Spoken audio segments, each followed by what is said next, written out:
Britain ने भारत के लगातार दबाव और सुरक्षा चिंताओं को गंभीरता से लेते हुए खालिस्तानी आतंकवाद के खिलाफ अब तक की सबसे बड़ी कार्रवाई कर दी है।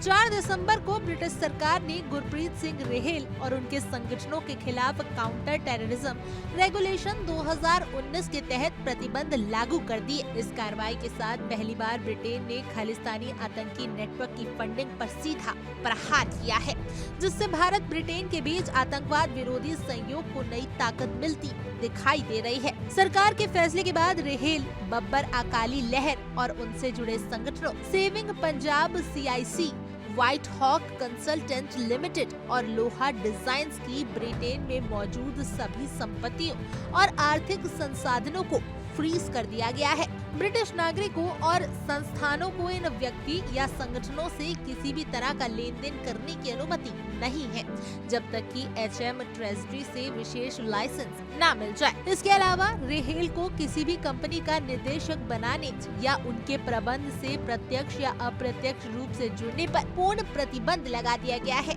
नियमों का उल्लंघन करने पर 7 साल तक की जेल या 10 लाख पाउंड तक का भारी जुर्माना तय किया गया है। ब्रिटेन के वित्त मंत्रालय के मुताबिक ये पहली बार है जब घरेलू काउंटर टेररिज्म व्यवस्था का इस्तेमाल खालिस्तानी मिलिटेंट संगठनों के वैश्विक फंडिंग नेटवर्क को रोकने के लिए किया गया है। ब्रिटेन एजेंसियों का कहना है कि गुरप्रीत सिंह रेहेल लंबे समय से बब्बर खालसा इंटरनेशनल और उसके सहयोगी बब्बर अकाली लहर की गतिविधियों में शामिल रहा है, चाहे वह भर्ती अभियान चलाना हो, संगठनों के प्रचार को बढ़ावा देना हो या हथियारों और सैन्य सामग्री की खरीद में सहायता करना।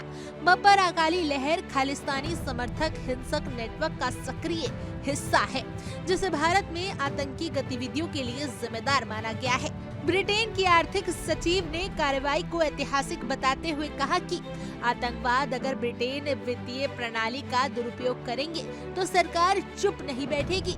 उनका कहना है कि ये कदम साबित करता है कि ब्रिटेन हिंसा और नफरत फैलाने वाली ताकतों के खिलाफ खड़ा है और आतंकवादी फंडिंग को रोकने के लिए हर संभव हथियार का इस्तेमाल करेगा। भारत के लिए कार्रवाई कूटनीतिक और सुरक्षा स्तर पर एक बड़ी जीत मानी जा रही है। वर्षों से भारत ब्रिटेन से खालिस्तानी नेटवर्क पर सख्त कदम उठाने की मांग कर रहा था, खासकर तब जब लंदन और अन्य शहरों में ऐसे समूह फंडिंग और प्रचार के जरिए सक्रिय रह रहे थे। 1980 के दशक में उभरे बब्बर खालसा जैसे संगठनों ने भारत में कई हिंसक मामलों को अंजाम दिया था और विदेशों से मिलने वाली फंडिंग इनके लिए जीवन रेखा मानी जा रही थी।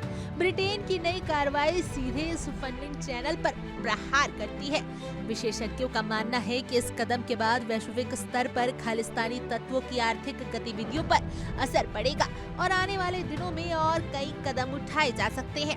इस फैसले से साफ संकेत गया है कि ब्रिटेन अब विदेशी जमीन का इस्तेमाल भारत विरोधी गतिविधियों के लिए बर्दाश्त नहीं करेगा। Bureau report, India daily.